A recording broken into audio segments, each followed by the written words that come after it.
Ladies and gentlemen, welcome to Slamhub Wrestling. Myself, Suprit, and this is your WWE Day 1 2022 review. And I'm joined by a new host here, Godfrey. How are you doing, man? What's up, brother? How are you doing, man? What did you think about Day 1 ish? I'm great. And speaking about day one, the very first match of the main card, the USOS, their theme song literally just speaks volumes about how good the paper was. I've been down since day one ish, baby. It was really an awesome show. And, you know, they didn't have a pay-per-view for about a month. They scrapped TLC. So uh, in place of that, they had this event, and I guess it really lived up to the absence of having TLC. It was really a worthwhile pay-per-view, I would say, to kick off 2022 for WWE. And in other news, so me doing this review was a last minute thing because originally I was about to bring in Spandan. You might have heard of him, doing WWE Yes, yes, pay-per-views with me. yes. So this guy, decided to no show for some reason.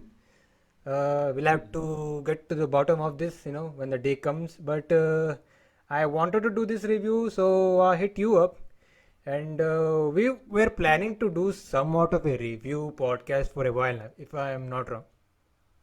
Yeah, I remember it was, I think, back in November, if I'm not wrong. I think during Crown Jewel, we were supposed to begin something, but then, as usual things like apart from wrestling fans, we are also, college going students and, we work here and there. So it becomes a bit of hectic. But beginning this new year, 2022, I guess it was, we both had time at our hands. So it's really good to be doing this show with you. It's my first time doing a show, and I'm really excited to be alongside with you today. Hey, come on, man, this is not your first time. You've been on Busted Open Radio. Like, what the fuck? Yeah, that was a really great experience. Just 2 weeks ago, all these legendary names from the wrestling industry like Mark Henry, Bully Ray. There was Mickey James over there. There was Nick Aldis over there. We even had Top Dollar, originally from Who? WWE, from Hit Row. Yes, Top Dollar in the house. Ah, that guy. Hey, where We was we had Dave? we Where was Dave? they, no show. We don't know where was he. Was he getting his ass handed to him by Thunder Rosa? Maybe. Matter of fact, we even had Thunder Rosa over there. She was making some Christmas cookies along with her sister, I guess. Only cookies, no tacos? No tacos. I don't know what's that tradition in their family, but it was definitely a great experience, being with all of these people. And plus, we even had a few cameos here and there from MJF, Ricky Starks, Nyla Rose, and it was a really good session, a 3 hour session, and I really enjoyed it. That was, something I didn't expect I would do before the end of 2021, but by God's grace, I even got to do that. So it was real fun, I'd say. Any hate with Bully Ray? Nah, he was pretty good over there. He was joking all the time and nothing personal. I mean, he was one of my favorite wrestlers back then. I'm not talking about how they are outside the ring and how they are on Twitter and social media and stuff, but I used to really love watching the Dudleys back then. So as a wrestler, I really have a lot of admiration for him. Although there have been a few comments here and there by him which have certainly decrease my respect for him in some or the other manner, but that's a different thing altogether. Another thing, this is your first time, doing a review here in Slamhub Wrestling. Right. Originally, like always, was about to, do this via video, but we are having internet issues. I forgot to load my software in. I should have done it yesterday only, but anyways, we have to get this over with. Let's go old school, baby. But before we get done with the review, Godfrey, and to the guys who are listening to this, if you are new to Slam Up Wrestling, then make sure to like, share, subscribe, do all that fun stuff. Check out our other content, links provided in the description below. But my question to Godfrey is, did you check out the kickoff show here? We had one match here. Yes, I actually did not check out the whole show, but I happened to see a few highlights of what happened during the kickoff show, and I'll be honest with you here. I feel that instead of the match which was on the main card, that is Drew McIntyre versus Madcap Moss, I guess the match on the kickoff show should have replaced it because no doubt all of the performers who are involved in both of these matches, they are top class performers, but I still feel that the matches could have been placed differently. The tag team match was really good from what I saw, but yeah, I just have that one issue that it should have been on the main card rather than McIntyre versus Madcap Moss. We'll get to McIntyre versus Madcap Moss, but you were referring to Cesaro and Ricochet. They were facing Yes. Sheamus and Rich Holland. So what happened here was in this match, like it was turning out to be a really good match, but what happened was I think Ricochet was going for a double team 450, and he Right, right. accidentally, or yeah, it was on accident. He accidentally end up with a 450, and he went On knee Holland's first. face. Yeah, knee first Right, into Ridge Holland's face, and he could see instantly see Ridge Holland was busted open. right. I mean, wrestling is such a thing that you can't be predictive of what's going to happen next. We've seen so many, I won't call them botches because botches is a bit too harsh, but they're mistakes. And I mean, all these guys, they are superstars. They're human beings after all. So I won't blame them much. But yeah, the match, as you said, it was going at a really good pace. It was really entertaining. But when such things happen, you just need to be there in the moment. And these guys, they've been doing it for years, so probably they know how to recover from it. As far as I'm concerned about Rich Holland, I really hope it's nothing much too serious. And yes, it was on the kickoff show. So uh, if I'm WWE right now, I'm just going to think that okay, it was on the kickoff show. Not many of them watched it, so let's just sweep it under the rug and move on to the next thing, whatever we have to do. So after the spot was done, Ridge Holland quickly made the tag to Sheamus. So that Right. was a smart thing to do, and the improvisation was from the get go. And I thought that Ridge Holland is going to come back. It's not that big of a deal, but they said that I think Michael Cole was saying on commentary that it was a broken nose, it was serious injury, and from there it became a 2-on-1. Ridge Holland is permanently taken out of this match. So this instantly became a 2-on-1 handicap match, and I love the improvisation here. Like it didn't actually affect the match. They were really having a decent enough match. Sheamus was working on Ricochet for a while. Then a hot tag to Cesaro. So as we get to the conclusion of this match, I think Sheamus took out Ricochet with a white knife on the floor. Cesaro was the legal man. So the finish was Cesaro getting broke kicked with a 1-2-3. Sheamus gets the win for his team, and there you go. And the outcome, okay, this match was not that important in my opinion, but Cesaro getting pinned again. Like, I want to be honest here. I haven't watched a lot of WWE since Survivor Series, but I have seen that Cesaro was getting pinned here and there. But yet another loss. I don't know, man. Not just tonight's loss. I mean, if you've paid attention for the past few weeks, even on SmackDown here and there, he's been getting a lot of pins. There was a time last year, when Cesaro was in this feud with Roman Reigns. Like that was a top feud on the SmackDown side of WWE. So there was a lot of talks here and there that okay, finally we are getting the Cesaro which we all wanted to see. We all know what he's capable of, but for the past few years he wasn't given the opportunity to shine. So last year finally we thought that okay, he's getting the push. He's getting the main event push. Uh, Dethroning Roman Reigns was definitely, in my opinion, it was out of the question. I never thought that Cesaro would be the one to dethrone Roman. But even I would say that somewhere or the other, what WWE have done to Cesaro's booking again is the same what it was before his feud with Roman Reigns. I don't know what's going to happen next, whether he maybe gets into the tag team scene again, or whether he's maybe in the mid card scene, because the intercontinental scene on SmackDown 2 seems pretty stale. So I wouldn't mind if he goes behind that title and maybe becomes a champion for once. But I'll have to agree that yes, Cesaro taking so many pins.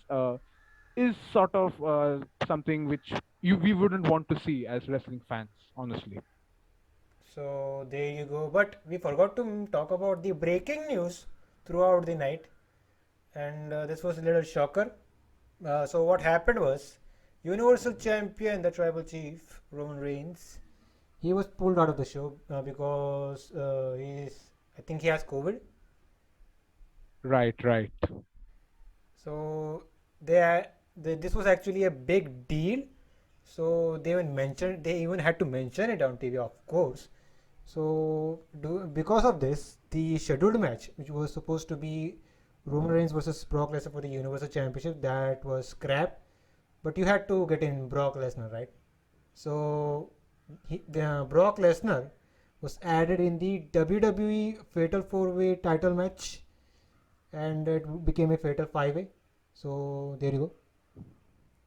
Well, as you said, it is a big deal. Calling it a big deal itself is an understatement because you've got the face of your company, the main poster boy of your company, who has been advertised all along. He's not going to show up at your first pay per view of the year. So it was kind of a letdown for Roman Reigns fans, especially. I will say there are many of those, the casual fans who just tune in to watch their favorite superstar. So I guess it was definitely a letdown for them. But I guess WWE's decision of putting in Brock Lesnar in the other title match, that is the WWE title match, was pretty good. Uh, there was a lot of things. I mean, a lot of things which happened in that match as well. Serious implications. But I guess it was a bit of a shocker for everyone. But I guess WWE handled it well. What's important here is now to see whether WWE.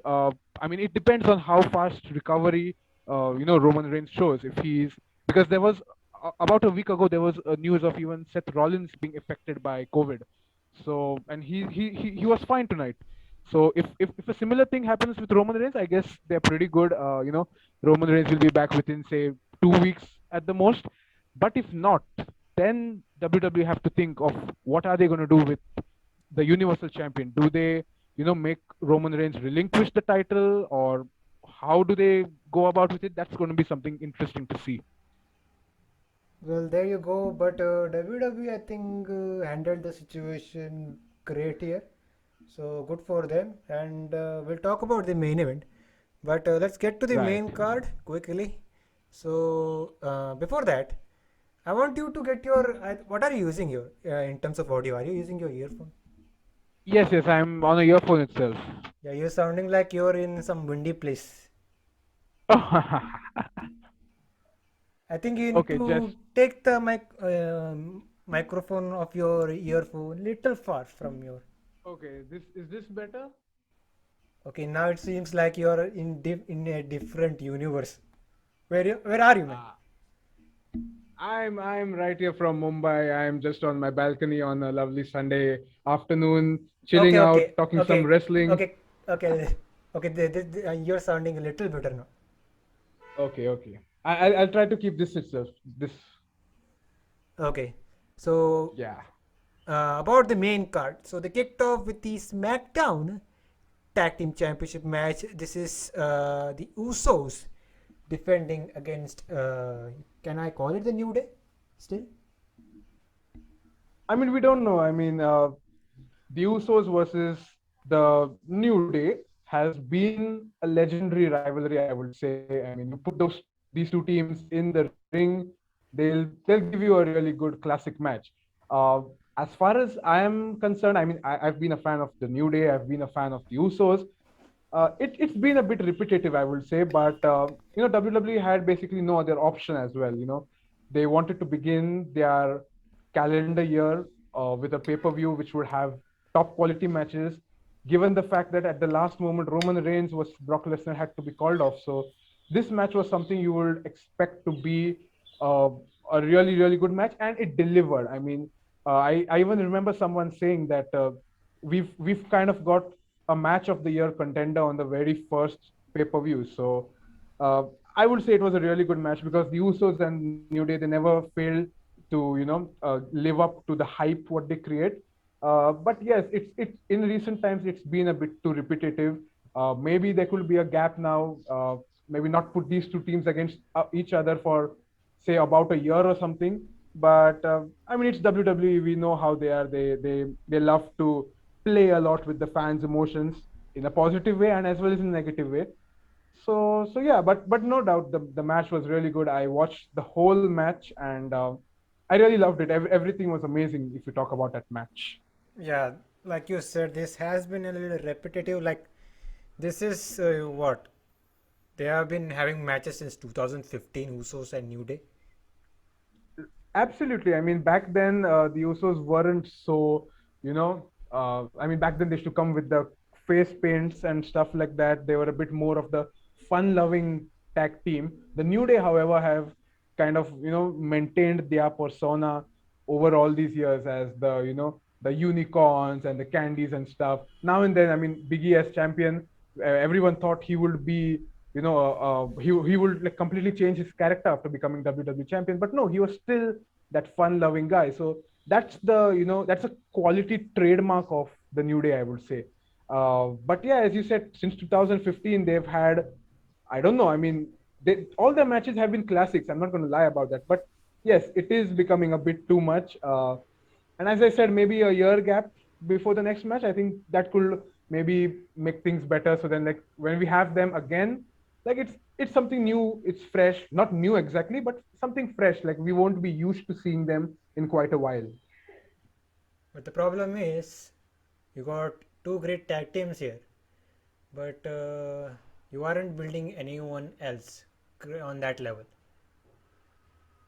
Right. I mean, that's been the problem with WWE. Not only if you take the tag team division into consideration, you talk about the women's division. You've got the four horsewomen, like they are the standards over there. Apart from that, they are trying to build new characters now and then. Liv Morgan will be one example, which I guess we'll come to later on. But that's kind of WWE's problem. They struggle a lot to create new big names. However, I would say in the past year, that is 2021, there have been a few noteworthy names which, in my opinion, have been good successes on the main roster. Two names coming right now to my mind are Damian Priest and Matt Riddle.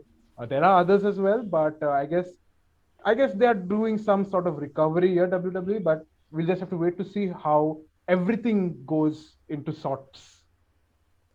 But back to this match, we're talking about Usos, and you can call them the New Day or not.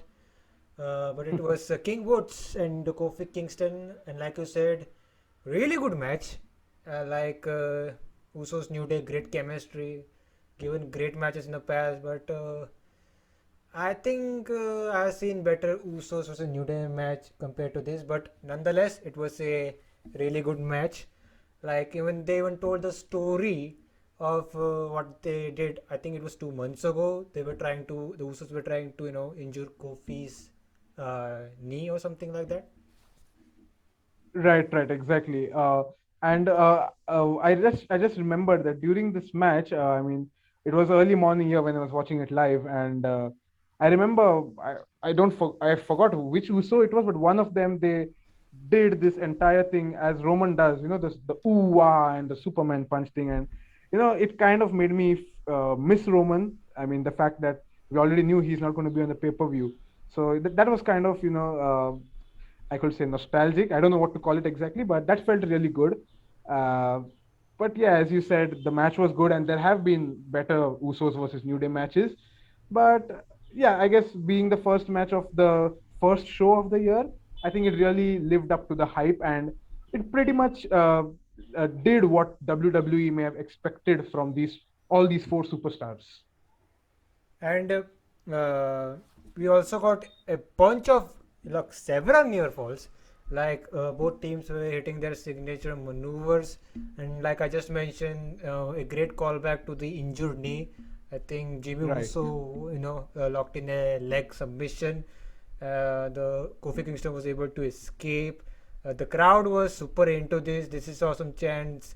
Like there was several instances that we got that chant, which was good to hear. And by the way, on that note, I love that we had a good crowd here, and we didn't hear the usual piped in noises. Like we did hear genuine crowd reaction. which was great to see. I for once actually, felt that the crowd in, I think it was Atlanta, right? I forgot the location. Atlanta? Yes, it Yes, was in yes. Atlanta. Uh, yeah, so it felt really good, as you said, this is awesome chants were there and not much of the piped in sounds. So it really felt good. I really felt that the crowd was invested into not just this match, even the further matches. I mean, so you need to give props to the crowd over there. So there was even an instance where Kofi Kingston kicked out of a Uso splash, and as we get to the end, uh, we see double super kicks to Kofi Kingston. King Woods is taken out of the equation. Uh, a double ooze splash. Woods actually came back to break the pin here. So as we get to the conclusion, Usos would hit a 3D. A little shout out to the Dudley Boys and got the win here. Still, the SmackDown Tag Team Champions. Really good match, like I said, and nothing much. Well, as you just said, you spoke about the Dudley Boys. I remember seeing a tweet by Bully Ray. He, kind of congratulated the Usos. I think he said, "Thank you, Usos," or something like that. So, yeah, I mean, it was a really good tribute to them. And I mean, the Dudleys are, without a doubt, among the top five wrestling tag teams of all time, I would say. So yeah, it was good to see that tribute sort of thing to the Dudleys, and also getting acknowledged by Bully Ray himself. So I guess all in all, everything was pretty good when you talk about whatever happened during this match and in and around the match, like the Twitter thing and the tweets and stuff like that.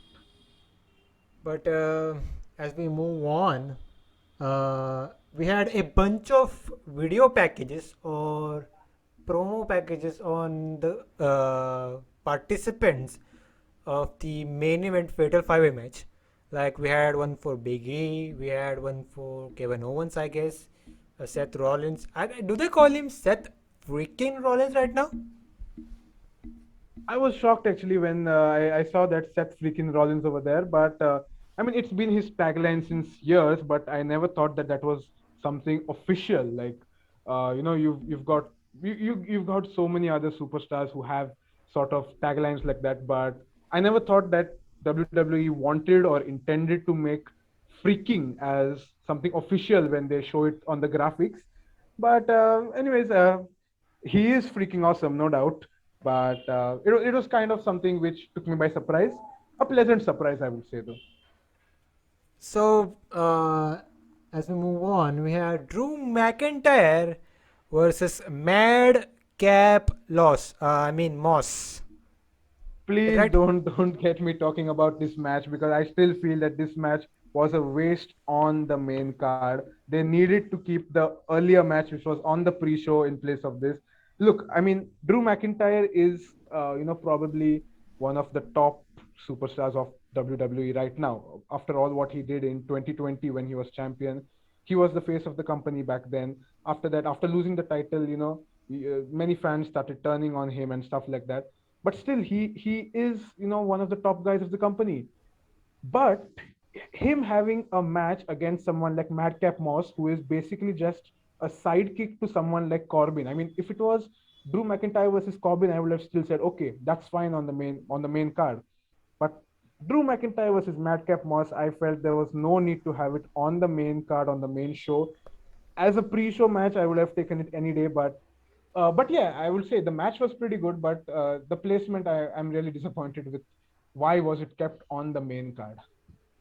But anyways, we'll talk about this match. Madcap Moss, he was accompanied by his partner Happy Corbin. We had a little pre-match promo thing with these two guys. Do the usual jokes and making fun of the live crowd.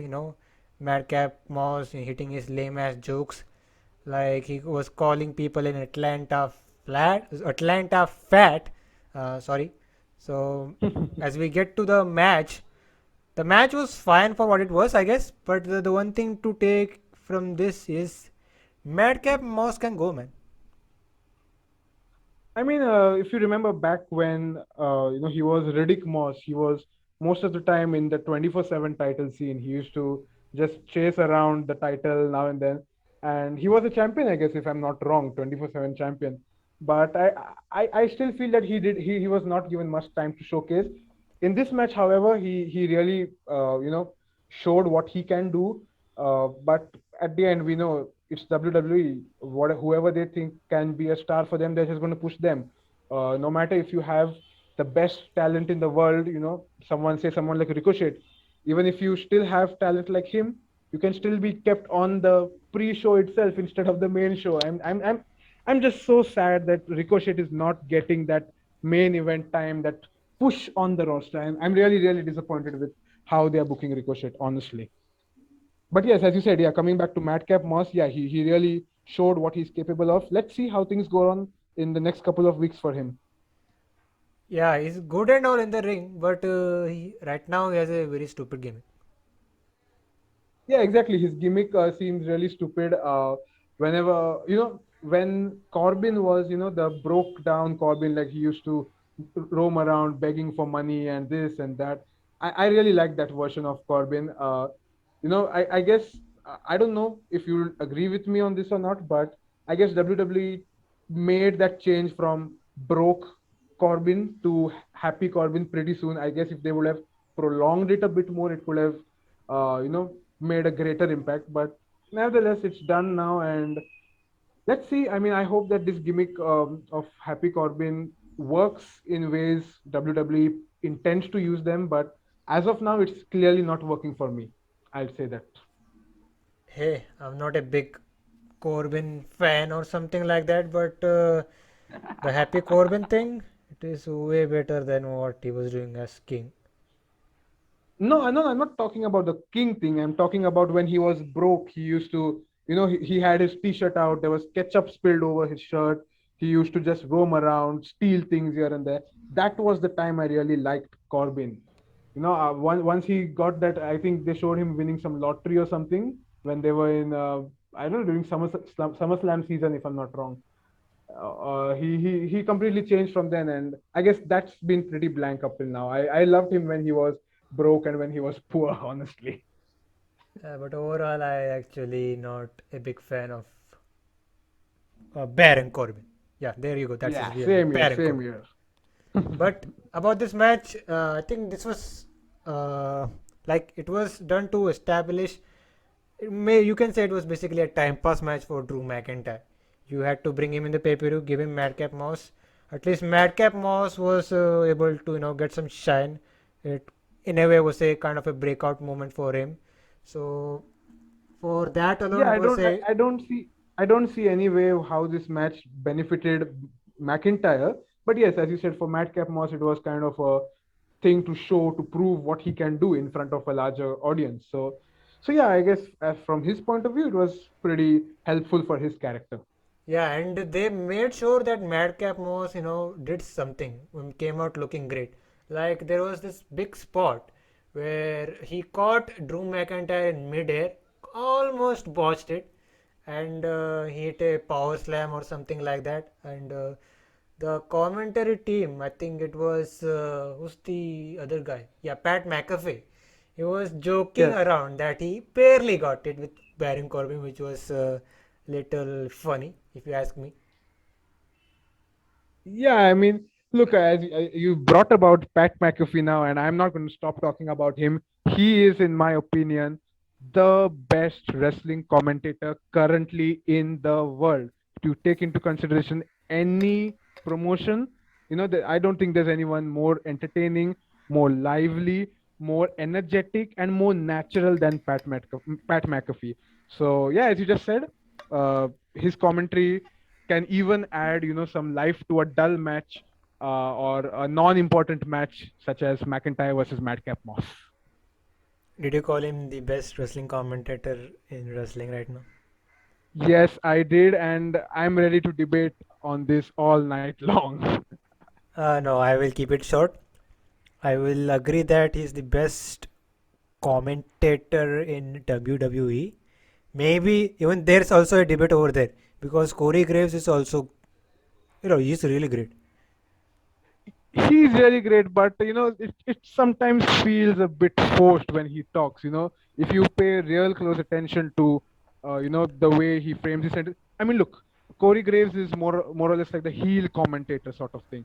Pat McAfee, on the other hand, is more or less like the fun-loving, the face kind of commentator. Like everyone loves him, and why not? I mean, he totally makes fun.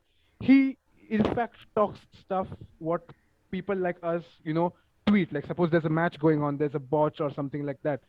We may go on Twitter or go on some social media and type something that, okay, so and so happened, XYZ hashtag of the show. But Pat McAfee just spills it out on air, and that's a quality what I feel, in my opinion, is something which really elevates his level as a wrestling commentator in today's world. Yeah, he's basically a super fan on commentary and is Exactly, most. that energy, you feel that energy when he talks. The best part about him is, whenever he dances to a superstar's entrance. And Shinsuke Nakamura's entrance, I mean, we all know what he does. He just keeps on shoving it in the face of Michael Cole alongside him, and that's a golden moment which I really look forward to every week, whenever Shinsuke Nakamura comes out. So yeah, I mean, Pat McAfee, in my opinion, he's just gold. Yeah, he's really great, and he's so great that he makes Michael Cole come off as another great announcer. Yeah, exactly.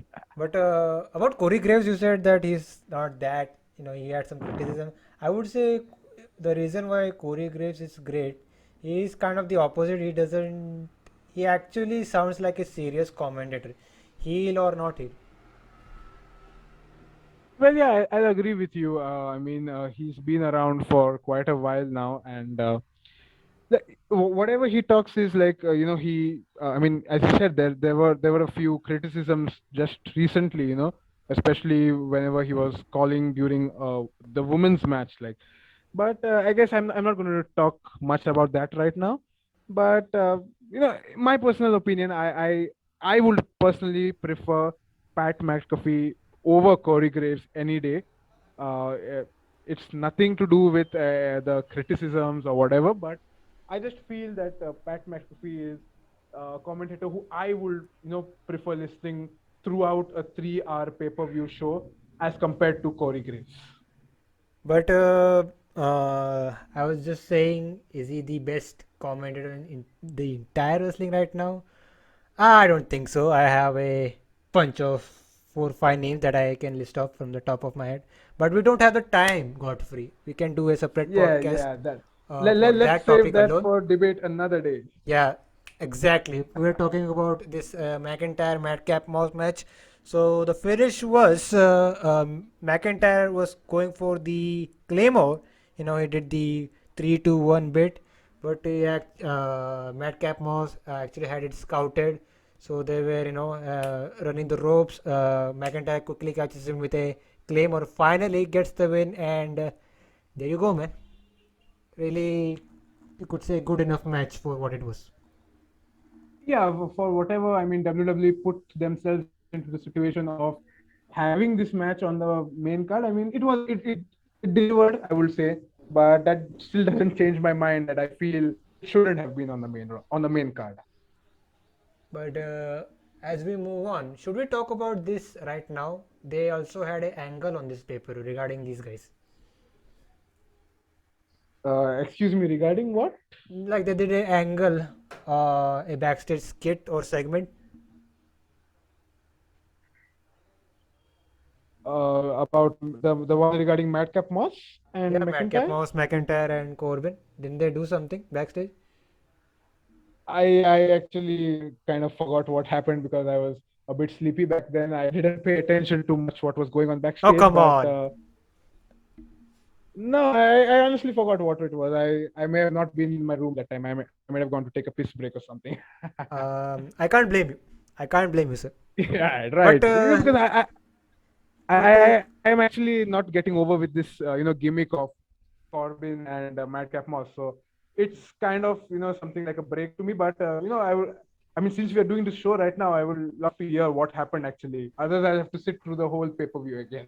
Nothing much. McIntyre had a kind of an interview segment out of nowhere. He was interviewers was getting his thoughts on the match, but suddenly he gets attacked by Happy Corbin and Madcap Moss 2-on-1 beatdown. We had Corbin taking a steel structure while Madcap Moss had a chair wrapped around McIntyre's neck. So Corbin took this heavy steel structure, rammed it across the chair, and there you go. McIntyre was almost pulmonized here, as the And that officials came sets in. up a match, and that sets up a match for next SmackDown. Happy Corbin versus Drew McIntyre. Yeah, Credits to WWE. there you go, man. I will not watch it. Yeah. Um, should we move on? Yes, let's go on. We had a Raw Tag Team Championship match. This is RK Bro defending the tag team titles against the Street Profits. Yeah, I just realized Street Profits after Usos and New Day, you could say they have become a successful and legit tag team after those two. Yeah, because the thing with WWE and its tag team division nowadays is they'll take up two random superstars who had good potential to be singles competitors. They'll put them in a tag team. They'll make them in a feud. They'll give them some good opponents. They may even if they get over with fans, they'll put them in a title picture. They'll make them win the title. Once the fans get bored with them, they'll take off the titles from them and then make them singles competitors again. That's not the case what has happened with Street Profits. They began as a tag team right from NXT. In the middle, there were a lot of talks that someone like Montez Ford could go on and become a really good single star. But I'm really, really, really glad that WWE did not break the Street Profits and did not show us like, Montez Ford turning on Angelo Dawkins. I guess last year, there was when Andrade was still a part of WWE. There was this segment where many thought that okay, now we might get the Street Profits turning on each other, but thank God that did not happen. And I guess that's the reason why Street Profits today can be taken as a legit tag team in WWE's tag team division. Even RK Bro are, they are just, I mean, no doubt they are having good success, but they are also two singles competitors who've been taken together and formed into a tag team. So let's see how long they go on. But as for now, I guess Street Profits really, yes, you need to consider them as one of the mainstays in WWE's tag team division. Even another tag team I just realized Viking Raiders. They are also a legit tag team, but they don't have the same movement that they used to have. They are, in my opinion, a jobber tag team. Look, I don't like to call this word to any wrestler, any superstar. I don't like calling them jobbers because at the end of the day, they are way, way, way, way more skilled than you and me who are just sitting here and talking. But if you look at how they've been booked, they have been kind of the tag team who is used to put over another tag team. Suppose you've got a champion team, for example, say uh, RK Bro, or for that instance, say New Day, or for that instance, say the Usos.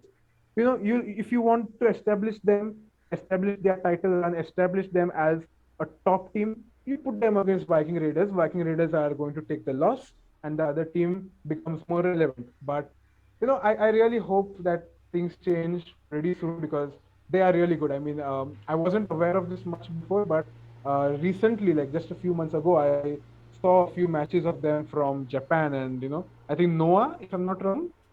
Yeah, I think they wrestled in Pro Yeah, Wrestling Nova. right.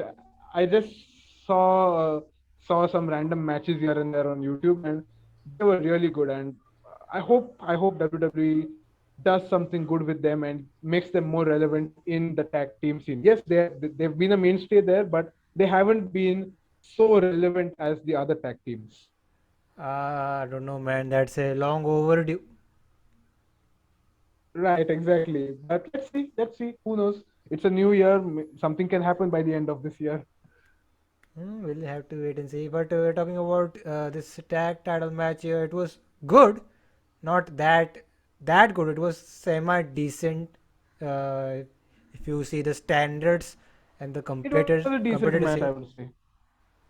You were saying? It was a decent match to say at the least. I mean, one thing I like about this pairing between Riddle and Randy Orton is that Randy Orton, I mean, we've all known him to be the sadistic, the killer, the legend killer, as he has his tagline. And we've always seen him as the villain, the anti-hero sort of character. So here he's kind of the fun-loving character. You've seen probably Randy Orton smiling so much in the past 2 3 months than he has in his whole entire career. So yeah, that's one of the good things I'm taking away from this pairing between Riddle and Randy Orton. Otherwise, talking about the match, as you said, it wasn't that good. It wasn't bad also, but a good match to fill the card. Yeah, it was better than those AJ Styles and Omos matches. Right. I mean, AJ Styles and Omos. I don't know. I haven't been watching Raw regularly for the past 2 or 3 weeks now, but You, from what sir, I've read, for that line, sir, you are a legend. no, I mean, look, I've been caught up with some Christmas preparations here and there. I haven't been watching wrestling as much in the past 2 weeks, I would say. But as far as I know, AJ Styles and Omos are no longer a tag team, I suppose. And AJ Styles is going on his single run, I suppose. And hopefully, we may get some good singles matches out of AJ Styles. As far as Omos is concerned, he's pretty good in the ring, I would say. He's probably one of the better big guys WWE have had in recent times.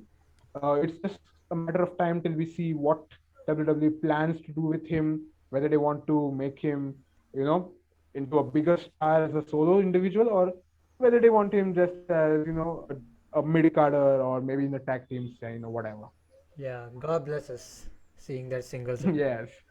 But about this tag match, what happened was Riddle and Orton were accompanied by the band slash Migos, group Migos. straighten in, straighten in, straighten in. Yeah. Looks like you are a big Migos guy. Yes, I mean, I love to hear music from all genres. It's not like I just stick to one genre. And I've been listening to their music for quite a while. And this song has been, I've heard it maybe a couple of months ago. I don't remember exactly when it was released, but I've been hearing this song, and it was good to when WWE advertised them to be on day one. I was like, wow. I mean, these guys are really coming on WWE television, so it's good to see. I did not expect them to come out along with RK Bro. Honestly, I thought they would come out with Street Profits or maybe some other team, but it was a pleasant surprise, I would say, and I loved seeing them on my screen while watching wrestling. And as we get to the match, the thing was for a while, Street Profits were working as a heel. Like RK Bro by default was the more popular team here, and Right. we also had the Profits playing into that fact, like they were taunting Randy Orton several times in this match. But it was fine, I guess. Like we said several times here, this match was semi decent, whatever you want to call it. I loved the spot where I think it was Montez Ford. He did that huge dive from the corner, from the ring post actually, and it looked Yes, yes, I great. remember that one. Yeah, it was kind You of a know, ricochet maneuver, if you can say it that way. please don't remind me of Ricochet again. I mean, whenever I hear that man's name, I mean, I get heartbroken, man. I mean, we all know how he was back in, Lucha Underground and stuff. So, yeah, but talking about Montez Ford, I mean, he's another athletic guy, and uh, he's my personal favorite among the both of the Street Profits. If you ask me to pick one among Ford and Angelo Dawkins, Montez Ford is definitely a fan favorite. I would say. I hope he has more fans than Angelo Dawkins, but yeah, I mean, as you said, it was really a good spot. He's known for doing that spots. I mean, we've seen it back on SmackDown as well when he had his matches against, I guess, a match against Roman Reigns also as well. He really, really showed what he's capable of. So it's nothing new to see from Montez Ford right now, but it's always good. It's always, we feel that okay, WWE have a mix of, we know the big men slapping meat, those type of guys. Plus there are some of these athletic guys as well. So it's always good to see that. You can say that the last 5 minutes of this match was really great. So let's get to the finish here. It was very fast paced. So what happened was, I think it was on Montez Ford. We had Riddle. He did a pop up while Orton caught him with a RKO. Really great spot. And there you go. RK Bros win. Still the Raw Tag Team Champions. And a little post match where both teams shook hands and celebrated with Migos, a very genuine moment. There you go. Well, yeah, I mean, it was a no. I mean, I guess I'm not surprised because we all knew that RK Bro wouldn't lose so easily. I mean, Street Profits, no doubt, they are a legit tag team, but it was pretty much expected, predicted that RK Bro would be retaining the titles.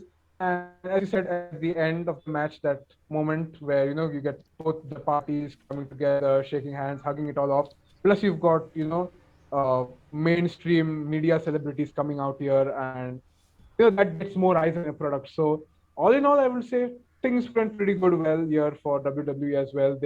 They got maybe some Migos fans who are not wrestling fans to watch what happened, where were Migos during this entire match. And that's the ultimate goal of a company like WWE, which is not necessarily only a wrestling company, but they are a brand, I would say. So yeah, a decent match as you said, and love the ending, honestly. And what do you think is the end goal for the team of RK Bro? I mean, if you are just a WWE fan, you will automatically say that at some point there is a rift between Randy and Riddle, and it leads to a match, a singles match, both of them, a series of single matches. I would say maybe it will begin with just a one-on-one match, then maybe a steel cage match, and then maybe a no disqualification, blah blah blah, different stipulations coming into picture. Maybe they end up at say Hell in a Cell or something like that. But we've seen a bit of rift between these two, but they've not yet reached their breaking point yet. So that's something which actually keeps me gluing to see what RK Bro does. Whether Randy Orton turns on Riddle, I would say that many people are expecting Randy Orton to turn on Riddle, but at the end it could be Riddle turning on Randy Orton. When does it happen? Does it happen, say, by Mania this year, or does it go for a longer time, or what? I can't say that honestly. Who knows? Will they even be tag champions come Royal Rumble? Yeah, I'm pretty sure they'll be tag champions at least up to Royal Rumble. I don't see any other team defeating them during the weekly shows now. If at all Street Profits had to defeat them, I guess today would have been the night. But as I said, it was expected that they wouldn't lose the title. So I'm pretty confident they are gonna head into Royal Rumble as tag team champions. Maybe they might lose over there, but who knows? Let's just wait and watch till the end of January. But I'll have to say, this RK Bro experiment has turned out good for Riddleman. He feels important now. Yeah, I mean, if you look at how he was back in NXT, he was not portrayed much as the guy, on the show, like the poster boy, like I would say. He was in the tag team. I mean, during the end of his NXT days, he was in the tag team scene, and he finished off his NXT with a match against his former tag team partner that time, Timothy Thatcher. There was this NXT pit fight or something. I forgot the name. So yeah, but he wasn't portrayed as a big star over there. However, on the main roster when he debuted on SmackDown, he was kind of lost in the shuffle, I would say. But now, yes, as you said, it's been a really good thing for him being alongside Randy Orton because Randy Orton is a household name now when it comes to families who watch wrestling. Even if people who stopped watching wrestling, say 5 or 6 years ago, they'll know who Randy Orton is. So today, if they turn on the TV, say after 5, 6 years, and just watch WWE's product, and they see Randy Orton, and it's okay, he's with this guy named Riddle. Okay, that person may get engrossed into knowing who this Riddle guy is. How does he fair in the ring, what is his character and stuff like that. So yeah, it's been really a good thing, and WWE have really benefited by this pairing of RK Bro. Well, it this whole thing I have to give Randy Orton credit because I think this guy has put over Riddle in front of management. Like, this is someone you should look forward to. This is someone you should invest in, and it's really working wonders for Riddle. So he's in a really great place. Exactly, exactly. Totally agreed with what you said. You just mentioned Damian Priest. I You can say that he is also getting the same treatment, but Riddle I think is a far much better place compared to Damian Priest right now. One thing I can say is that Damien Priest, in my opinion, has been one of the best United States champion in recent memory. Excuse me, Yeah, yes, yes. Just name me someone else who has been better than him. I've John not Cena. been interested in. By recent memory, I mean, say 2 or 3 years, not John Cena, much before that. When was he US champion last? 2015. I said the past 3 2 3 years. Yeah, there I said No, 2015. No, I said 2015 because after when he lost that final US title, whenever he had, that Kevin title Owens, the became feud, yes. worthless after that.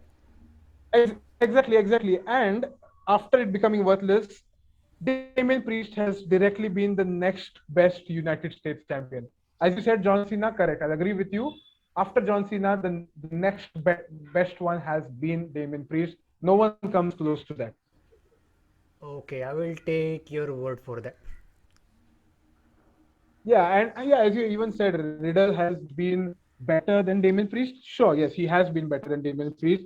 But I mean, if you remember earlier last year, Riddle was also United States champion. I guess that his reign was pretty much lackluster. Damien Priest has been way better than Riddle's US title reign. But overall, if you look as a character, that Riddle is in the tag team division and Damien Priest in the United States, the mid card title, I would say. Yes, there I will definitely say Riddle weighs in more than Damien Priest. Well, there you go. And moving on. Like I said, they were showing video packages for certain actually the main event, the participants in the main event, the Fatal Five Way. We had a random similar video package for Bianca Belair, who was not part of the pay per view. So she got a big video package regarding her. And I have to say, was this necessary? You could have pulled off about 15 to certain minutes of the paper if you didn't include this. I mean, look, as far as I remember, Bianca Belair too was one of the superstars who were taken down from a recent live show. I guess Becky, Bianca, Rollins, and Biggie, if I'm not wrong. Uh, I heard about I think Rollins and in Biggie, the but I don't know about Bianca. No, no, I remember reading a post where these four were the names mentioned. They were taken down from a live show. So who knows? Maybe they would have had something. Bianca Belair is right now in a feud with Doudrop. I mean, I've not watched Raw for the past 2 weeks, but the last time I saw she was feuding with Doudrop. I don't know how that story is going on right now, but I guess I hope we are getting a match pretty soon. I thought there would be a match for day one, but to my surprise, there wasn't. So, but Really? anyways, yeah, Bianca Belair, she has been the superstar from the women's division of WWE in 2021. You talk about the four horsewomen, how much you want, but Bianca Belair has been the top female superstar. I mean, come on, she's been PWI's #1 women's superstar of the year as well. So, without a doubt, she is at the pinnacle of the women's division in WWE. So maybe a short video package, I wouldn't mind that. But yeah, as you said, it was needless, but okay. I mean, I wouldn't complain much about it. But as we move on, we had Kayla Braxton interviewing Brock Lesnar. Got a huge reaction for that. So, man, I have to say, man, I he mean, come on, sounds.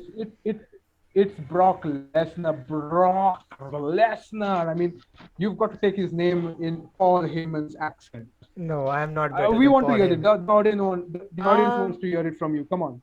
no, I will not do it. I can't, uh, do the Paul Heyman thing. Like Paul Heyman is the goat. He's a next level legend, man. But yeah, as you said, Brock Lesnar. Even if you just show him on screen, even if you don't show him live, you just put a graphic of him that okay, Brock Lesnar is going to come. Say after 1 month, people are going to pop right there.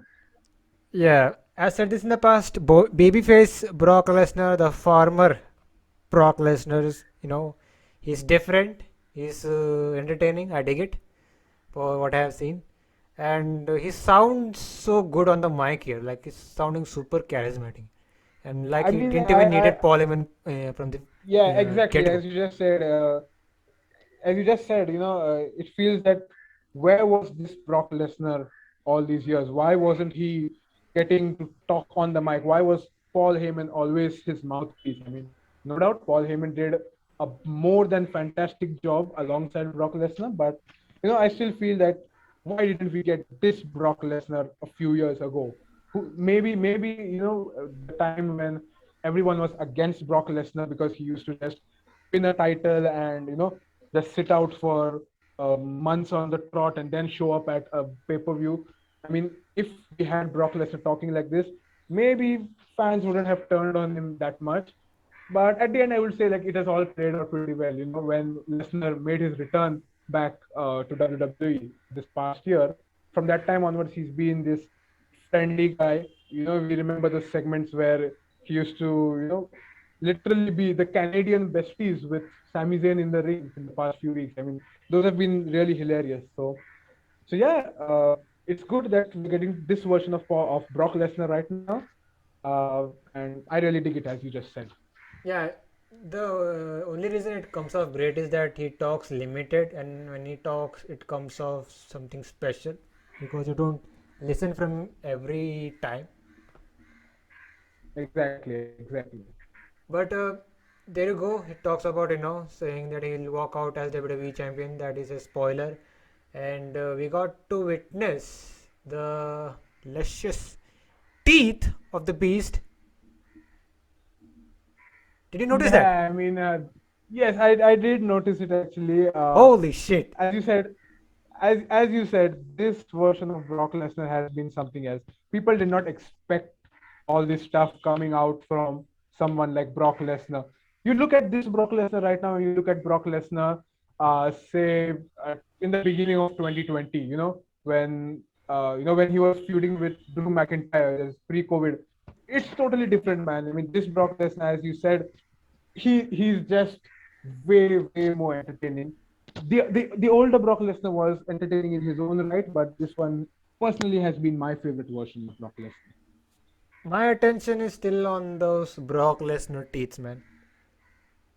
Yeah, I mean, I saw it, but I'm not kind of recollecting what it was exactly right now. Yo, But you don't remember yeah, that iconic Brock Lesnar picture where he has one of those, I don't know what to call it actually.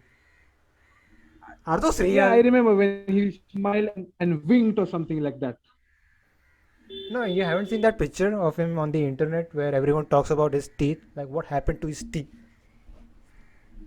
No, is it a picture from today itself?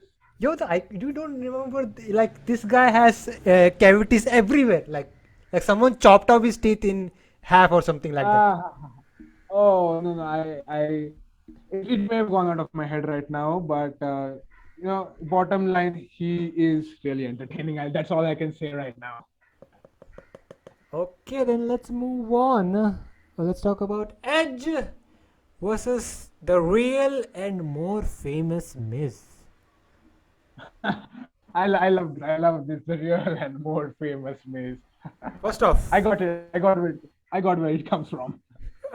first off, what did you think about this feud, the build-up?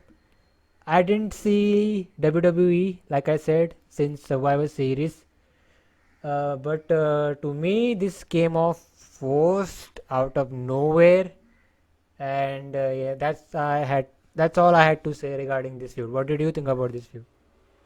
when this feud began, when Miz returned after coming from Dancing with the Stars, I felt that Miz versus the Edge, as you said, it's forced.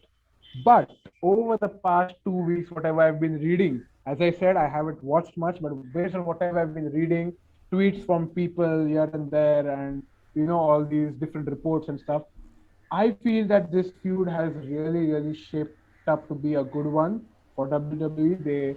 They really put in some efforts. I remember seeing the clip from last week where Brood Edge comes out and Miz and Maurice were in the ring. Eric Bischoff was in the ring as well, and the black paint fell on them, and they were totally in shambles over there.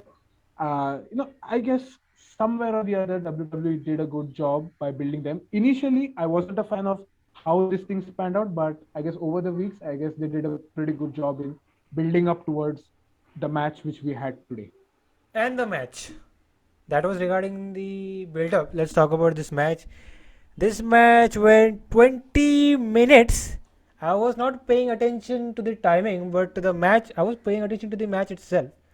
And it was hard for me to get invested, man. I don't know why. Was it the Uh, you miss? know, I, I, I've noticed a thing about Edge and his matches as of recent. He begins off pretty slow.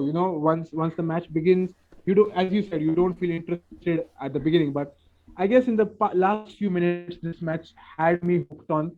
I felt that there were some really good spots as the match came towards an end, uh, and Beth Phoenix as well coming over there. I mean, it's like we already knew Beth Phoenix leaving NXT commentary a few weeks ago.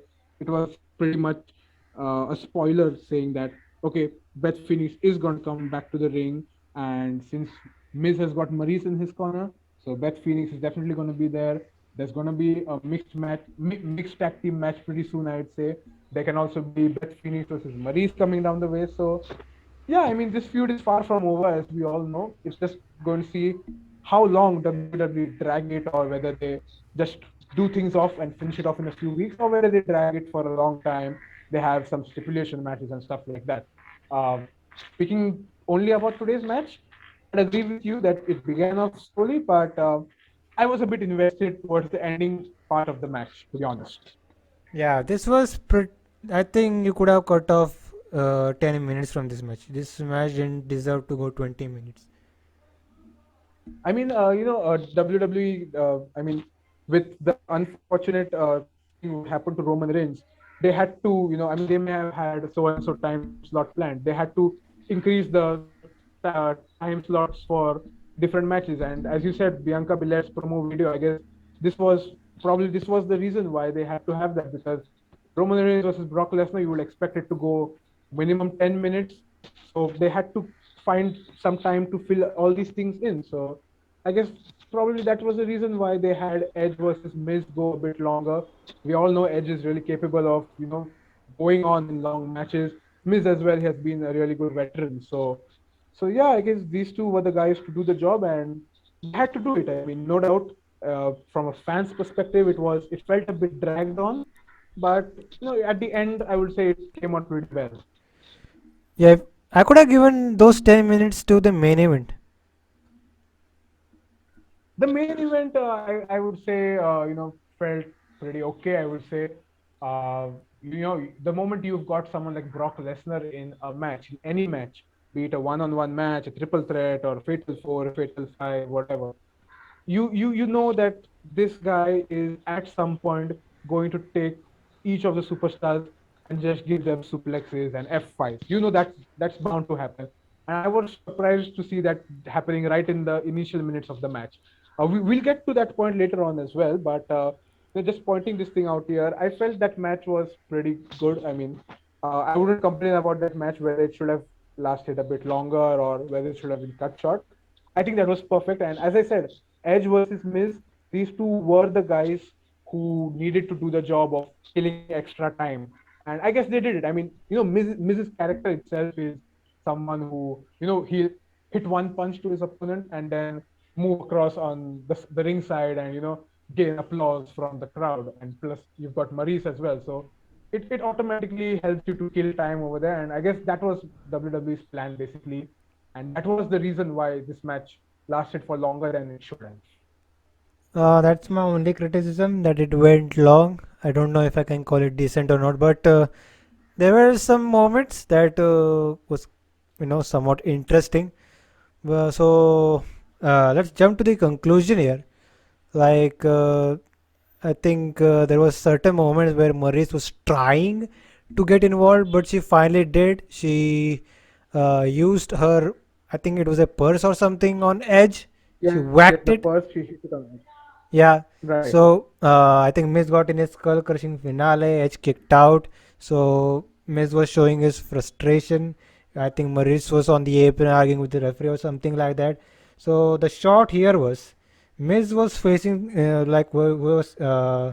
facing towards the stage while Maurice's back was turned, and he was the first guy to see this.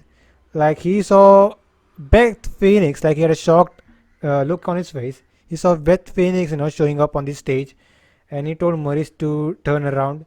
So camera pans out to Beth Phoenix with a angry look on her face, and it took a while for her music to hit, but they hit the music. Uh, you know, Typical Kevin Dunn style. This is how production works in WWE. So the music hits, they did Right. the long ass entrance. Beth Phoenix was chasing Maurice throughout the ring. So little distraction here, as Miz's attention was fully towards what was happening outside the ring. So Edge capitalized, hit the spear, got the win. There you go. And you just mentioned where this is leading towards a potential mixed, tag match with these four guys and girls. Yes, I mean it's inevitable at this point. We all knew that this was going to happen at some day. And to add to the mixed tag match, as I even said, Maurice versus Beth Phoenix. I mean, they faced each other before as well. I remember seeing a tweet in which there was a picture of them against each other. Of I don't remember the exact year, but so yeah, it will be good to have them as well. They are definitely going to have a match on Raw. Maybe the mixed tag match takes place at say Royal Rumble, I would say. But whatever it is, this feud is far from over. That's for sure. Uh, I'm not so crazy about this. Like, get this over with and let's have Edge do something else. Like, So I for I appreciate. for I I for once am a fan of mixed tag matches. We don't get to see a lot of them in WWE, especially. But whenever we get them, I mean, no doubt, they could be even probably the worst ever couple. But still, I'm pretty much invested into all sorts of mixed tag matches. I feel there is a different story to be told during these kind of matches. So I'm looking forward to this match. Let's see whenever it happens. Yeah, I think it's going to happen at Royal Rumble at this point. Yep, exactly. Yeah, I actually don't care. I'll see what happens, how the match turns out. But there you go, man. Yeah, so let's see. I mean, Royal Rumble, as you also said, it's the potential spot for this match to take place. Whether which couple comes out victorious, that's a different thing. But I'm hoping for a good match. As you said, hopefully it isn't that dragged as today's match was. But yeah, all eyes on Royal Rumble now. Yeah, and did you check out the jacket that Beth Phoenix was wearing? We had a little Betty over there. Yes, Betty. Betty was written on that. Respect to her. I mean, it was the moment I saw that, I was a bit confused. Why Betty? I mean, I thought Beth Phoenix, but then I remembered, uh, what happened over the past I think 2 days ago, one day ago. So yeah, it was a good tribute, I will say, on their part as well. But shall we talk about the Raw Women's Championship match? This was the second last match, I guess. Becky Lynch versus Liv Morgan. Yes, exactly. The second last match, and if you ask me to take out the finish from this match, this was my second favorite match of the night. I won't argue over that point. I would say it was a good match. The finish was debatable, but overall good match. What did you think about it? Well, there's one thing about the women's division in WWE. The four horsewomen, you could put any superstar you want to make as your next, say, face, or you want to make them as a more relevant figure in the women's division. You put them in a feud against any of the four horsewomen. If you look at, you put them against Charlotte Flair, you put them against Sasha Banks, Bayley, Becky Lynch, anyone. Liv Morgan, I mean, we all know she's been a fan favorite for quite a while, I would say.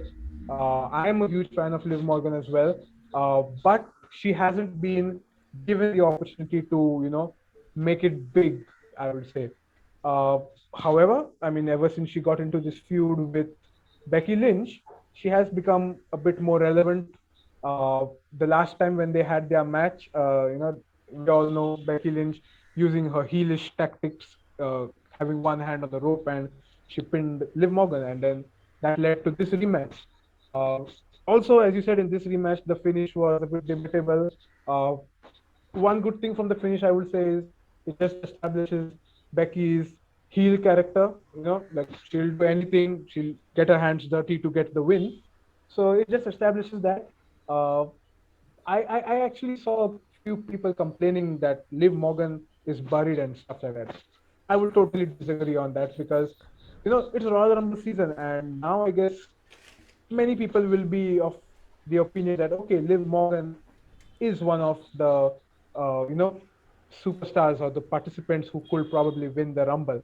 After that, whether she challenges for the same title on Raw or whether she challenges for the SmackDown title, that's a different story. But I guess Liv Morgan, the process what WWE are doing right now in building up Liv Morgan has been pretty good. That's what I feel. About the outcome, this was their About second match. Technically, right. Liv Morgan should have won here, in my honest opinion. I mean, everyone thought that Liv Morgan is winning it right now on day one, but I for once thought that no, Becky Lynch isn't going to lose this title so easily. That too on, I mean, no doubt, day one, the way WWE advertised it, it seemed to be a really big pay-per-view, but it isn't one of the major pay-per-views of WWE. So I never thought that Liv Morgan is going to defeat Becky Lynch tonight itself. I thought that Becky would retain, and that's what happened. Now, what happens next is you've got more fans to sympathize behind Liv Morgan.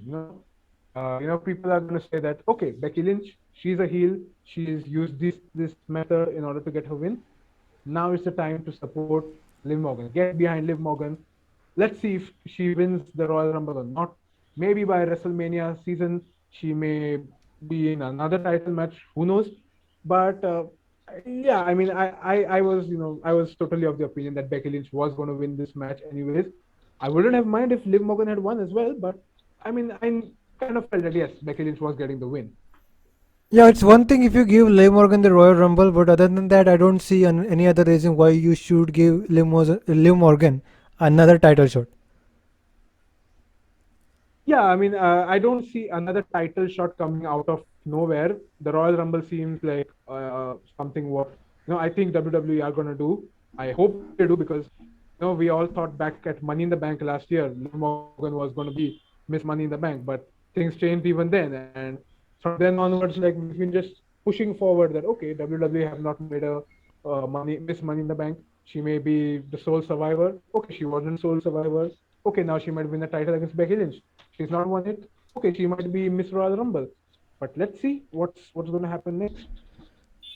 About the match here, this match was good. Like also like in the similar way we saw in the SmackDown tag title match. It'll call back. Here we saw what Liv Morgan was doing to Becky Lynch. Like similar thing happened here. Like I think it was few weeks ago. Becky Lynch was attacking Liv Morgan's arm, like smashing it Right. into the steel steps. So this time the roles were reversed. Liv Morgan was the one, getting a revenge.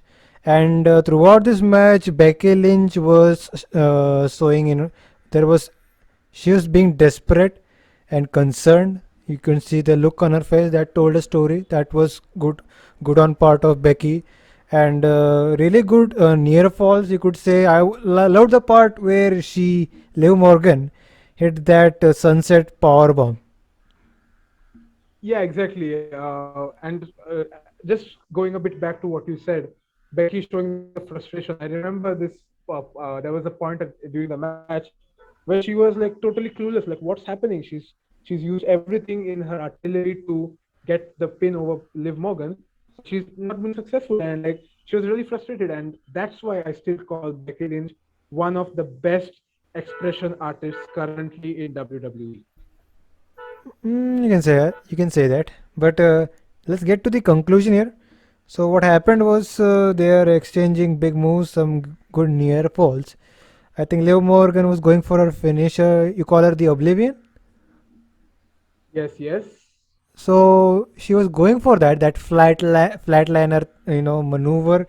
But what I don't know what happened. Becky Lynch countered it, hit a manhandle slam, and I think the finish was supposed to be her pinning Liv Morgan with foot on the ropes. But I don't know. It didn't actually was the case. It seemed like that, but who knows? Things may have not worked out, and we don't know what actually was planned. But as you said, yes, I even I felt that it there was something which didn't fit in right with how the finish ended up. I thought the referee would be involved in somehow, like an obstruction or something. But anyways, what happens happens. Yeah. So Becky Lynch pins Liv Morgan here. Still Raw Women's Champion. You can say this was Becky Lynch defeating Liv Morgan clean with no here shenanigans. Like in the first match, you could say Becky Lynch got out from that match, getting the tights, getting the ropes, but here she beat Liv Morgan clean. So another title shot, another rematch doesn't make sense. So you, Absolutely. I hope they don't go that road. yeah, Liv Morgan maybe getting a shot at a title via winning the Royal Rumble seems what should happen. yeah, I think that's a better option, giving her the rumble.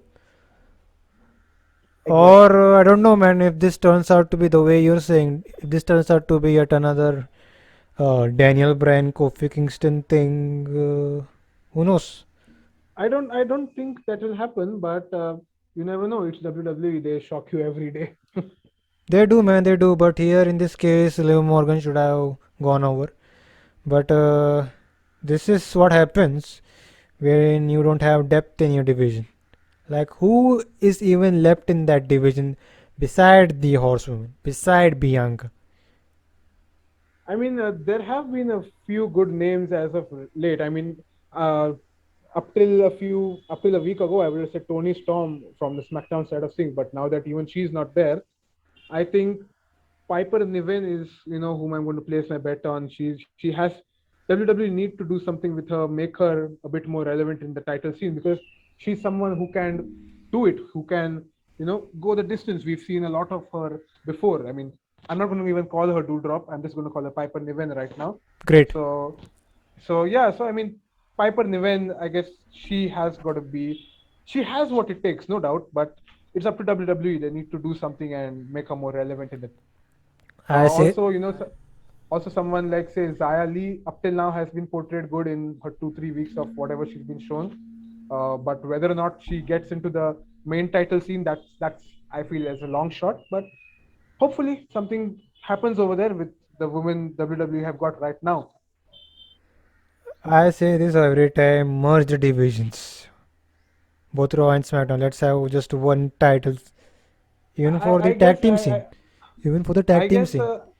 yeah, you're exactly right. I mean, after Tony Storm leaving, I guess there were hardly 9 women left on SmackDown's roster. I mean that's really something which could lead to problems for WWE's booking in the near future. I mean, they've got a good number of talent like from NXT. I would say like someone like Io Shirai could definitely be a good fit in the division, maybe Dakota Kai or someone like that, but they need to do it soon, and they need to make sure that if they, I mean, with the rate that they've been releasing superstars as of recent, I mean, they need to even make sure that they have got some left behind who can actually bring some diversity, and there's a good flow within all the superstars of the division. Godfrey, please don't mention the word diversity, man. It's been a rough 24 hours. I mean, Tony Khan and his stupid tweets. What can I say? Yeah, it brought out the best out of rest of the people as well, man. You also have I to mean, look, look into that situation as well. let's just talk 2 minutes apart from day one. I Uh-huh. mean, as I said, I haven't been much active on social media and even watching wrestling over the past 2 weeks, but I suddenly saw a tweet of somebody saying that finally Leo Rush is the one to speak up from AEW, and I was like, okay, what's all this going on? And I mean, if you remember, we have a group of us wrestling fans, and I put over there that what's all this about? And then I got to know the whole story about Big Swole speaking up, and the Tony Khan making a tweet which was definitely unnecessary, which was really bad in taste, and God knows, I mean, AEW. I don't know. I mean, I wouldn't like taking sides here of either company, AEW or WWE, but I mean, fans have been criticizing Vince McMahon and WWE for how it has been treating some of its non-white wrestlers or non-white talent, and how the diversity thing has been going up over there. So I mean, I've seen a lot of things against Vince McMahon in previous times.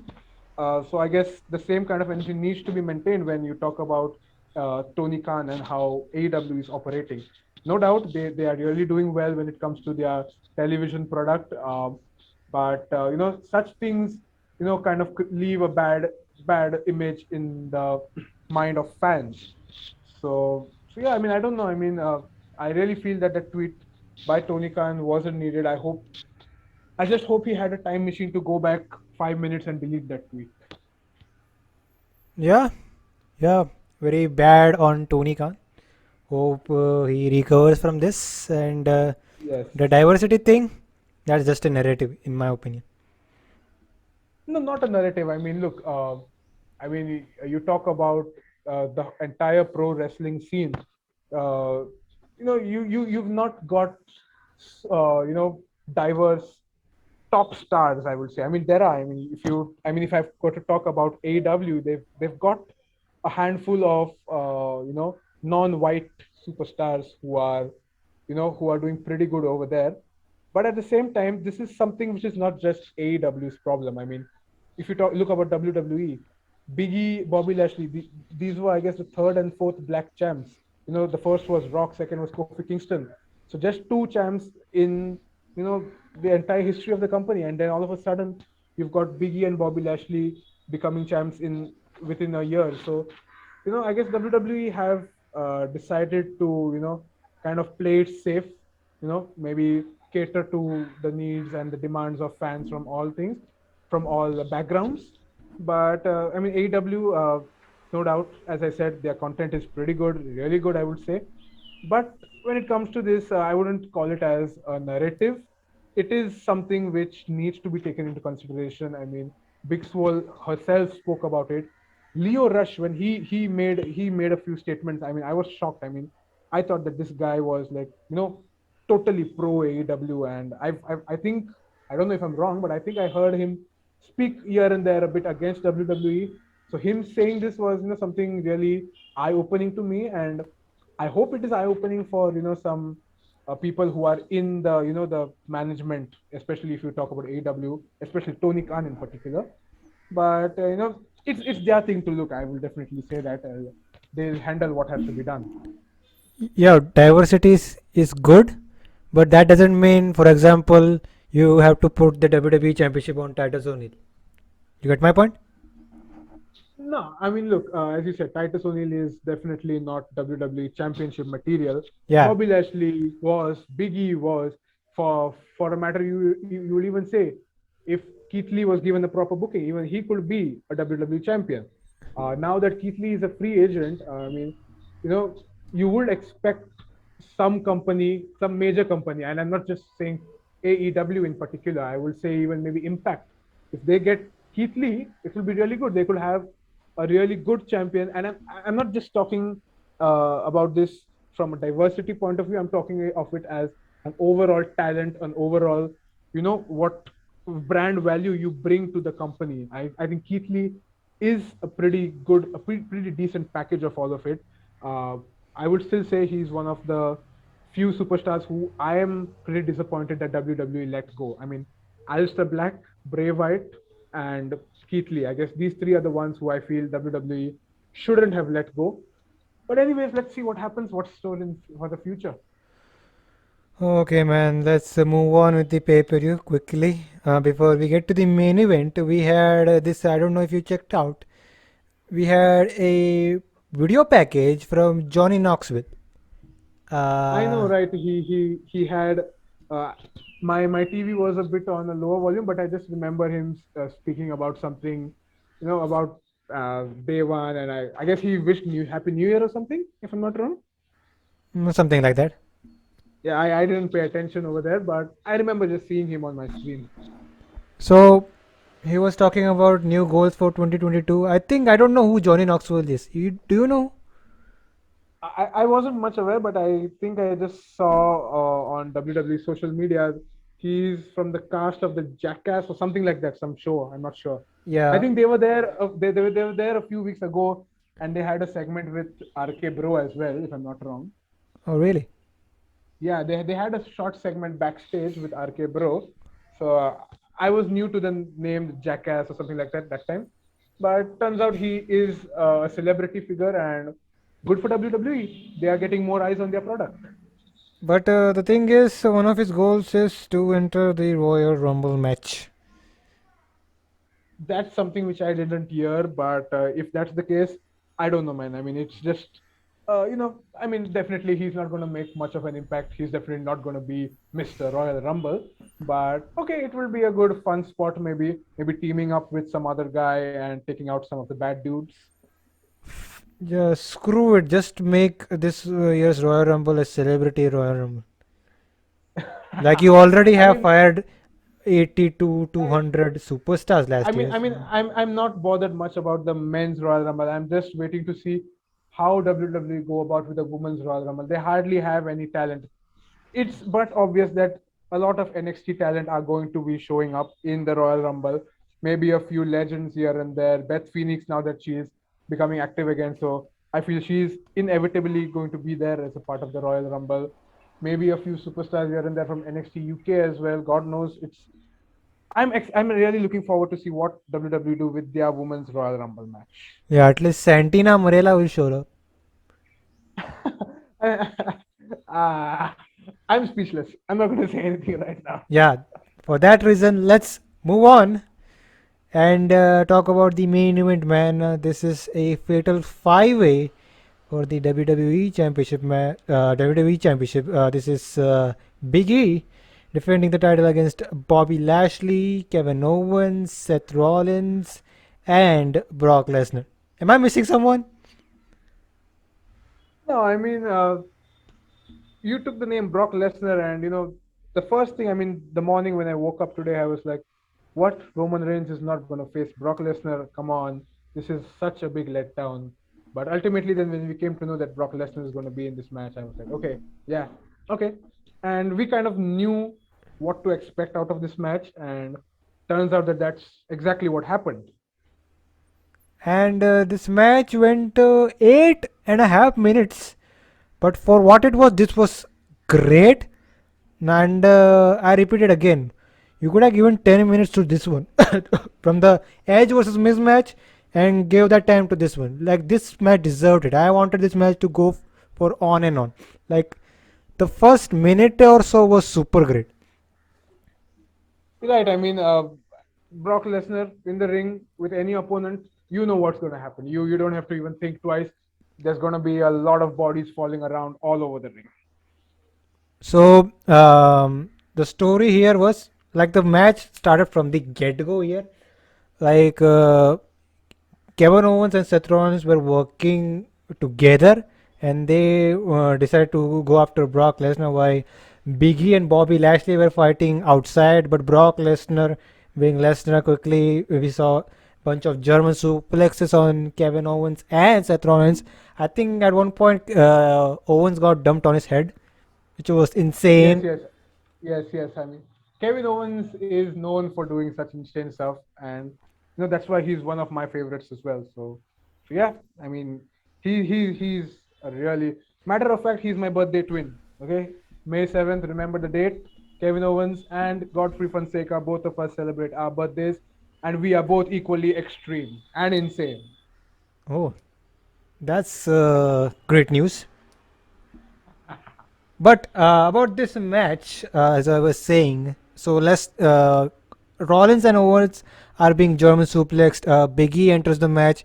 He tries to knock down Lesnar with a suplex. He dumps Lesnar out of the ring. So he and Lashley, fight again. Biggie gets taken out by Lashley. I think he rams him on the what do you call it? The apron Right. or the steel post, The Not the steel post. It was, I guess, the on the side. I guess. the LED board. No, not that, not that. I forgot. You're talking about the spear, right? Which Bobby Lashley landed on Lesnar. No, I was talking about it was actually the spot with Lashley and Biggie, where Lashley rams his opponent through the ring post or something like that. And Oh now yeah, that you yeah, yeah. mentioned the Yes. spear. This we could Spear was say, after that. yeah, this was the first interaction of Lashley and Lesnar. I think you could have saved this with a typical WWE style. A stare down would have been great before they actually fought. I don't know, man. I mean, if you talk about a stare down at the end of the match when Lesnar was champion in the ring, there was kind of a stare down when Lashley was outside. There's a post on social media, WWE social media, where Lashley is like pretty freaked out and like he's frustrated at what has just happened, and Lesnar is the champ in the ring. So I guess we are getting that match at Royal Rumble. Lesnar versus Lashley. Who Yeah, knows?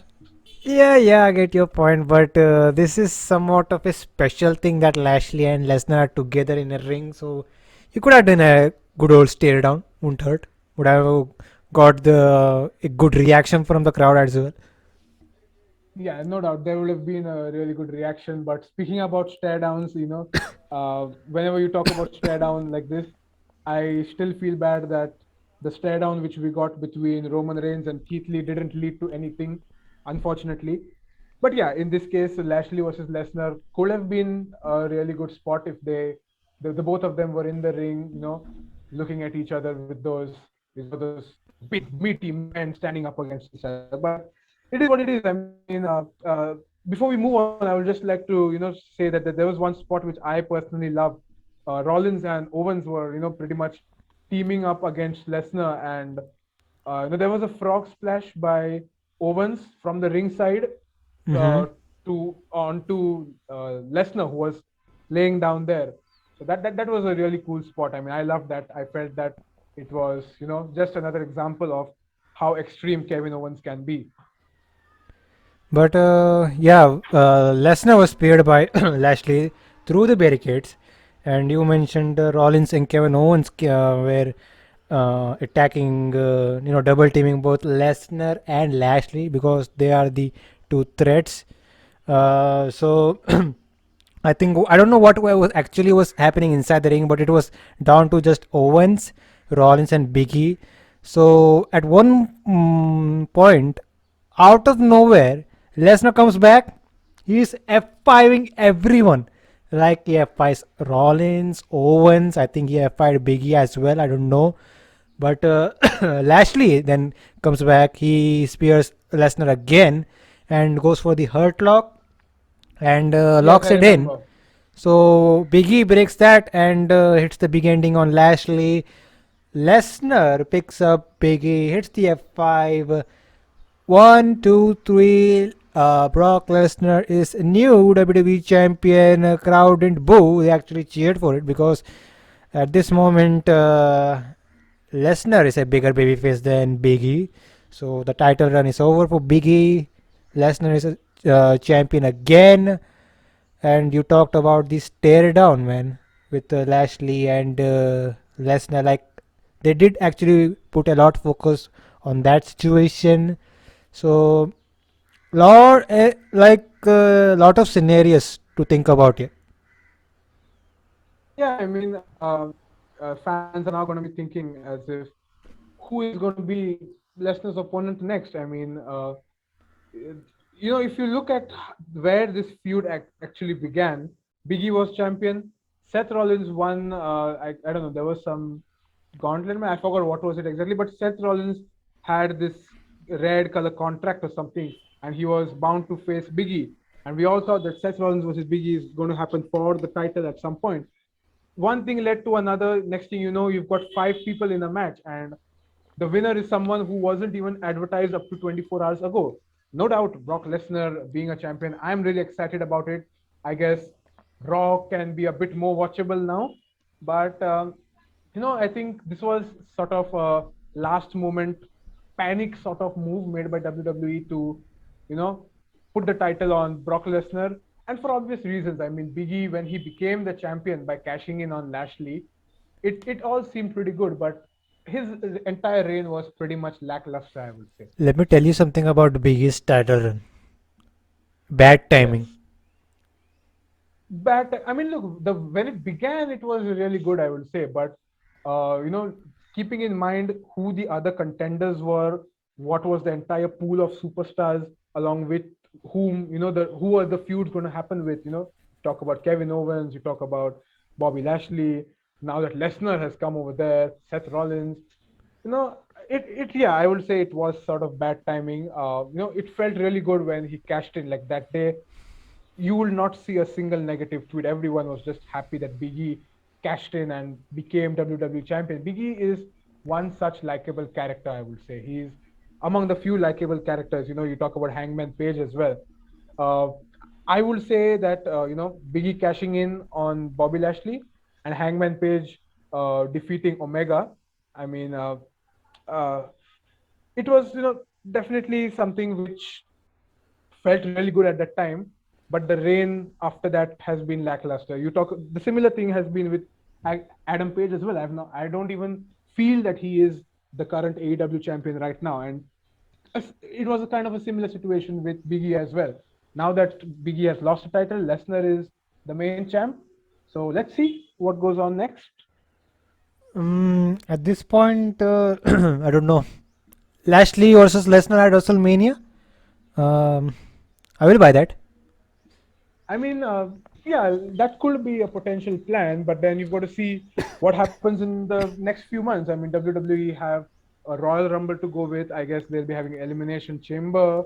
I don't know if there's any other pay-per-view over there. I think Fastlane, if I'm not wrong. I don't think we have a fast lane. I think we have Not Elimination Chamber after Rumble. Maybe a Saudi show, I guess. a Saudi show. Okay, so Saudi show, Brock Lesnar is definitely going to be there. So yeah, they've got a few matches to fill in. Maybe I guess Kevin Owens, Seth Rollins, Lashley versus Lesnar is definitely something I would love to see at Mania. So let's see what happens. I mean, you've got to keep some good opponents for Roman Reigns as well, because he needs. I mean, I'm still going to advocate that Walter versus Roman Reigns should happen at WrestleMania, but who knows what happens? Walter may show up on Raw and go after Lesnar or something like that. Just talked about scenarios for WrestleMania. Lashley versus Lesnar. That fits well for the WWE title for one of the main events. Um, you can do it, and by default, the other night could be Roman, main eventing with the Universal title. But what about now that Lesnar is WWE champion? Roman is Universal champion. Both are definitely going into Mania as champions. What if we have a unification scenario? As far as I'm concerned, the unification scenario for the men's division, I don't think it's going to happen. I mean, I will definitely not enjoy that. As we talked earlier, for the women's division, having a unification title, I think that will make more sense. But for the men's side, maybe they can change the concept of the universal title, bring back the big gold, but unifying the titles, I'm not a fan of that, to be honest. Yeah, I get your point, but even I don't mind Universal Championship being its own thing, WWE title being its own thing. The rest of the titles that they have can be unified. Not talking about the IC and US one, but in this case, there is an opportunity, I guess. Don't unify it. If that's the case, don't unify it. Winner take all. Do that. Don't you? You didn't have to unify it. Winner take winner take all. Then I mean, yeah, then there's going to be a lot of scenarios which WWE can play with. Suppose if Lesnar and Reigns go at it against each other, winner take all. Assuming, say, Roman Reigns wins both the titles, what next? Like, you've somehow got to have one title being lost to someone from one brand, another one to another brand. So it's going to be a lot of complex scenarios. But yeah, I mean, I guess we as fans right now need not worry about that. WWE have, uh, I assume, a qualified management to make these decisions. So let's see what they think and do. You see, there are a lot of fun scenarios that they could play around. Exactly. And I don't know. I just want Walter to show up at Royal Rumble and win the men's Royal Rumble. That's something what I want. I don't know, man. That's a bit little scary for me. The fact that he's will be handled by Vince and Bruce. Yeah, I mean, but I feel he's kind of a Vince McMahon guy. I mean, Vince could probably love him. I mean, there are a lot of jokes around, like, Vince calling him and saying, "Hey, come here, you, yeah, this, that, the various things." But yeah, I guess if Vince really wants someone credible whom the fans can get behind and who is actually believable to defeat Roman Reigns at this point, I guess Walter has to be their go-to guy. Walter, in my opinion, is a great candidate to take the title of Roman. But it's not happening soon. Walter is yet to get on the main roster.